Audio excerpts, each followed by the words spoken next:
Former NBA player accused of using his own charity to defraud donors out of hundreds of thousands of dollars. 41 Action News investigator Jessica McMaster has learned it is all part of a nationwide multi-million-dollar scheme. And Jessica, this investigation, it actually started here in Kansas City? Yeah, it sure did. In December, the U.S. Department of Justice announced investigators seized more than $20 million in assets from conspirators who sold unauthorized and counterfeit computer software. According to this 15-page indictment, the same scheme led those investigators to former NBA star Kermit Washington. Former NBA star Kermit Washington is the founder of Project Contact Africa, a charity aimed at fighting hunger and aiding schools in Africa, according to its Facebook page. My luggage was a little bit overweight. That's all the stuff I'm taking over to Nairobi, Kenya.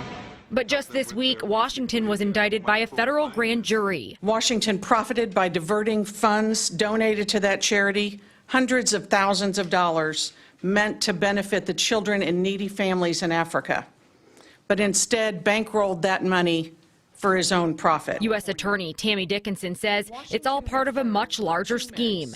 In December, 41 Action News first told you about this scheme when investigators seized more than $20 million from conspirators who sold unauthorized and pirated computer software products. Today, Dickinson says investigators followed the money, and that's where they found Washington.